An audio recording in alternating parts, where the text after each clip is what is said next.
1265 to 1287। दोस्तों, जैसा कि हमने पहले मेंशन किया था, टर्किश चीफ्स और मोनार्की के बीच की पावर टसल अब भी जारी थी। 1246 में इल्तुतमिश के यंगर सन नसीरुद्दीन महमूद ने थ्रोन संभाली। बलबन नसीरुद्दीन महमूद के नायब यानी डेप्यूटी की पोजीशन पर था। महमूद एक वीक रूलर था। सल्तनत का इफेक्टिव रूलर बलबन ही था, जो चहलगानी की हेल्प से रूल कर रहा था।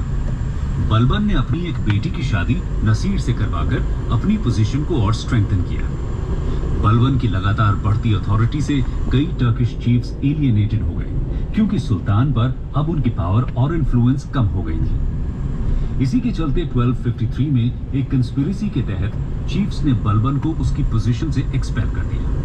उसकी जगह एक इंडियन मुस्लिम इमादुद्दीन रेहान को नायब बनाया गया।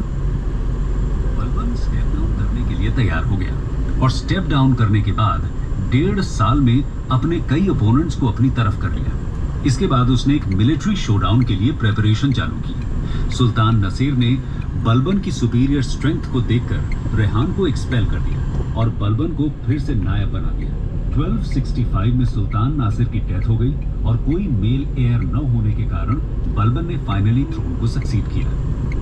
आगे बढ़ते हैं और देखते हैं बलबन के एडमिनिस्ट्रेशन के फीचर्स के बारे में। Administration under Balban. बलबन का रेन एक स्ट्रॉन्ग और हाईली सेंट्रलाइज्ड गवर्नमेंट के लिए जाना जाता है।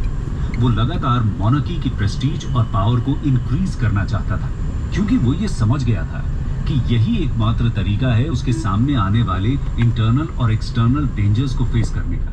थ्रोन के क्लेम को स्ट्रेंथन करने के लिए बलबन ने खुद को लेजेंडरी इरानियन किंग अफरासियाब का डिसेंडेंट बताया। खुद को टर्किश नोबिलिटी का हिस्सा प्रूव करने के लिए नोबिलिटी का चैंपियन बनकर खड़ा हुआ। नोबल फैमिलीज के अलावा कोई भी इंपॉर्टेंट गवर्नमेंट पोस्ट के लिए अलाउड नहीं था। बलबन ने खुद को टर्किश नोबिलिटी का चैंपियन तो क्लेम किया, लेकिन किसी के साथ भी पावर शेयर करने के लिए प्रिपेयर्ड नहीं था, अपने फैमिली मेंबर्स से भी नहीं। बलबन एक स्ट्रिक्ट रूलर था और उसके कोर्ट में स्ट्रिक्ट ओबीडियंस फॉलो किया जाता था। छोटे से ऑफेंस के लिए भी सिवियर पनिशमेंट्स दी जाती थी। नोबल्स को चेक में रखने के लिए उसने स्पाइस का एक सिस्टम बनाया हुआ था। नवरोज, जो कि एक पर्शियन फेस्टिवल था, उसको इंडिया में इंट्रोड्यूस बलबन ने ही किया। बलबन के रूल में पंजाब में इस्लाम में लार्ज स्केल कन्वर्जन्स देखने को मिले। चहलगानी यानी टर्किश नोबल्स की पावर को बलबन ने ब्रेक कर दिया और मोनार्की की पावर और प्रेस्टीज को एस्टैब्लिश किया। जस्टिस एडमिनिस्ट्रेशन में एक्सट्रीम इम्पार्शियलिटी का प्रमाण बलबन ने दिया।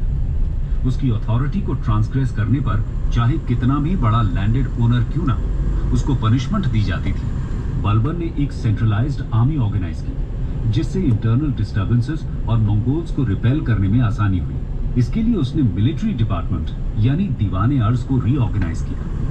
बलबन के रेन में दिल्ली तो ठीक, लेकिन उसके आसपास के एरिया में लॉ एंड ऑर्डर